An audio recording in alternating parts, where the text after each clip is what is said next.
The machine on the bench is the size of a toaster, wired together from a borrowed lens, a cassette deck, and 16 batteries. It is December 1975 in a lab in Rochester, New York, and the young engineer who built it has just taken a photograph with no film anywhere in the building. The image needs 23 seconds to settle onto the tape. It is 100 pixels across, black and white, a blurry ghost of a lab assistant's face. The whole contraption weighs 8 pounds and looks like something a student left behind. The engineer's name is Stephen Sasson. He is 24 years old. His employer is the Eastman Kodak Company, which at that moment sells 9 of every 10 rolls of film in America, and has just invented the thing that will kill it. A few months later, Sasson carries the box into a conference room and, before saying a word, photographs the executives sitting around the table.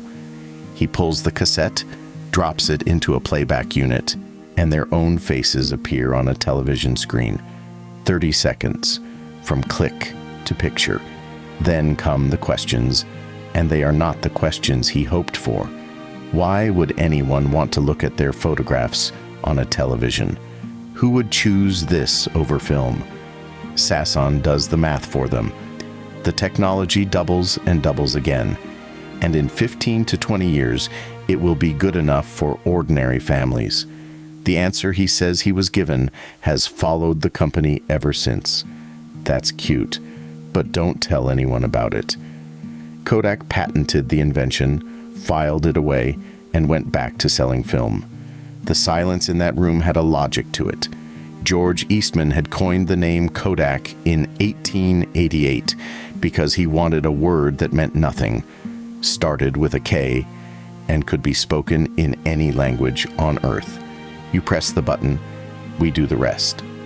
The $1 brownie put a camera in the hands of school children, and by the 1970s, Kodak simply was photography. The yellow box in every drugstore in America, the brand folded into the language itself, a Kodak moment. And Rochester was Kodak City. More than 60,000 people there drew a Kodak paycheck at the peak. The company's money built hospitals, a theater, a university. People called it the Great Yellow Father, and they did not mean it unkindly.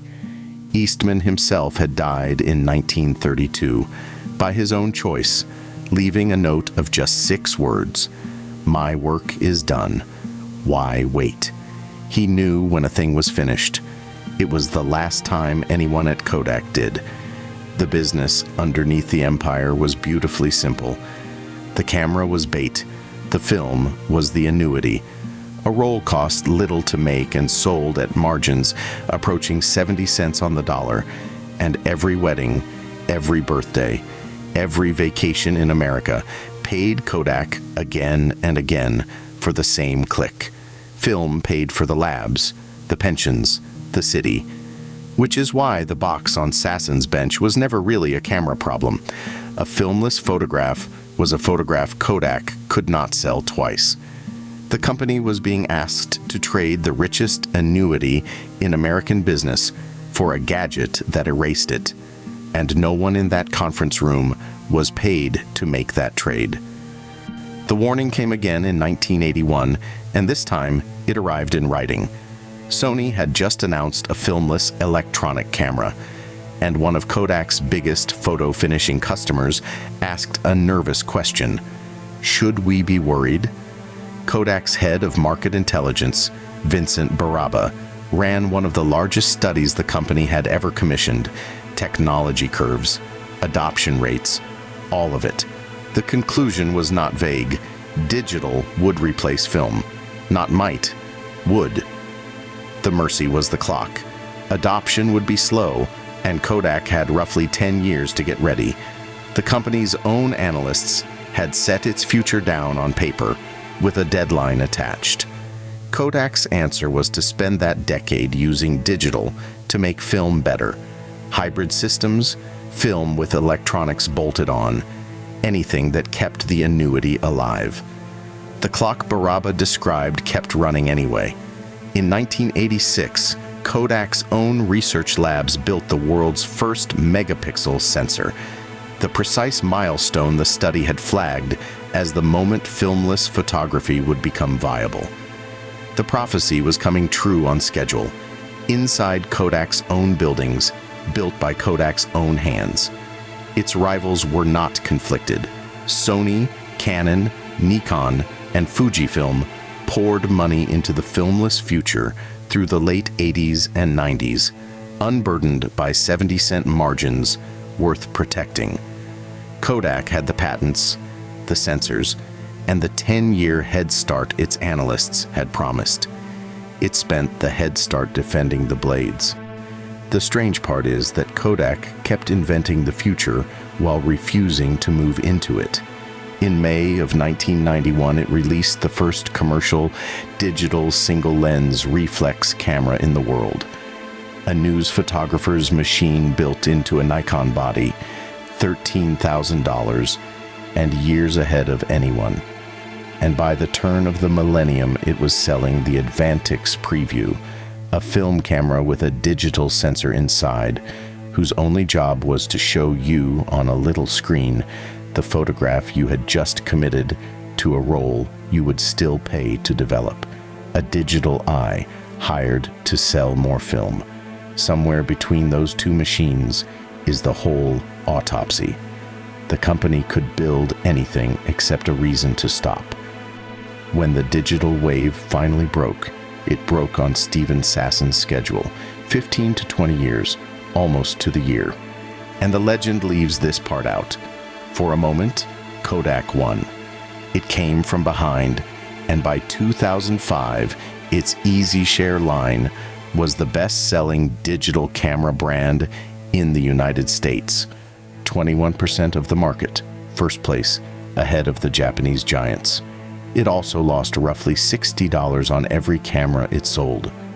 Kodak had carried the film-era playbook into a world without film. Sell the camera cheap, earn it back on everything that follows. Nothing followed.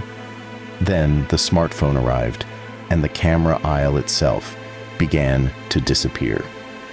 Within a few years, the best-selling camera on Earth was a phone, and the photographs never touched paper at all. Rochester felt it first and felt it longest.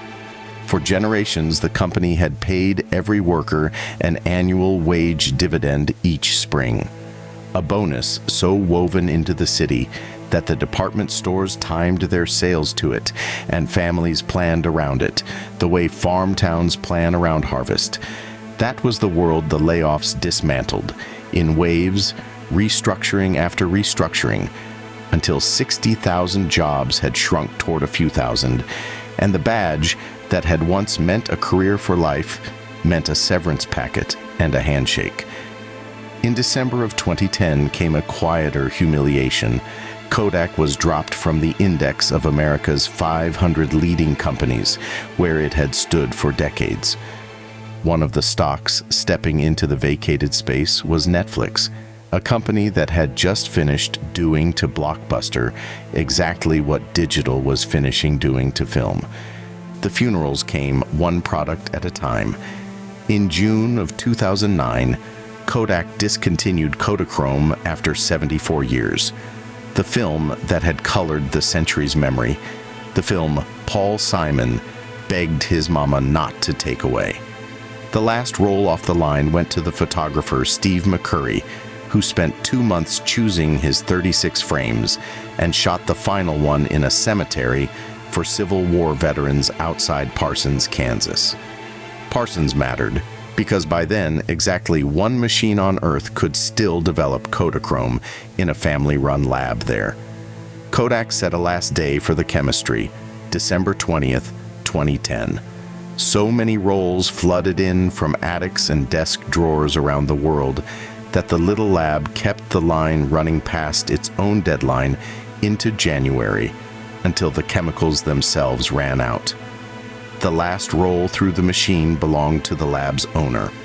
On January 19th, 2012, the Eastman Kodak Company filed for bankruptcy. $5.1 billion in assets against $6.75 billion in debts. The people who paid were not the ones who had waved Sasson out of the conference room.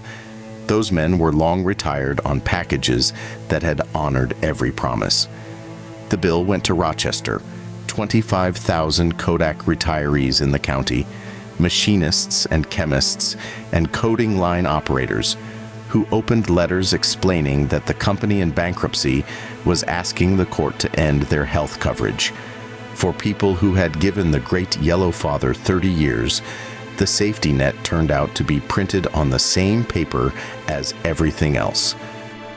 What remained to sell was the paper trail itself, 1,100 digital imaging patents, the filed, stamped proof of everything Kodak had invented and set aside, Sasson's electronic camera among them.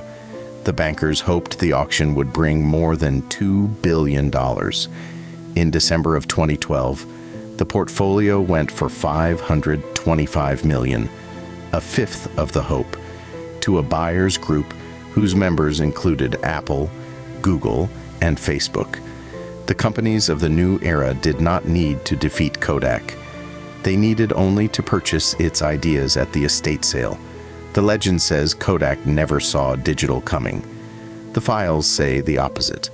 Kodak saw it first, built it first, patented it first, and forecast its arrival almost to the year, then died of it anyway. Fujifilm was handed the same forecast in the same industry and chose differently. It forced its chemistry into new markets, cosmetics, pharmaceuticals, advanced materials, and it thrives today. The difference was never vision. It was the will to walk away from 70-cent margins while they were still paying. Business schools gave the failure its own name, a Kodak moment, the instant an industry realizes the ground beneath it is already gone. The company that owned the phrase for joy ended up owning it for ruin. In 2026, the layoff announcements moving through the technology industry name the same cause in memo after memo: artificial intelligence. Every company writing those memos has a forecast on its desk somewhere, and something too profitable to abandon. Seeing the future was never the hard part. On November 17, 2009, Stephen Sasson stood in the East Room of the White House while the President of the United States hung the National Medal of Technology around his neck for the invention his employer had told him to keep quiet. 26 months later, that employer was bankrupt. The camera always worked. Kodak developed everything except the nerve to use it. The patent was filed in 1977. The study was typed and bound in 1981. The ending of this story sat in Kodak's own filing cabinets for 3 decades, set down by its own people, waiting for someone to believe what the company already knew. But the postmortem writes itself. The only question is whether anyone reads it before the next one.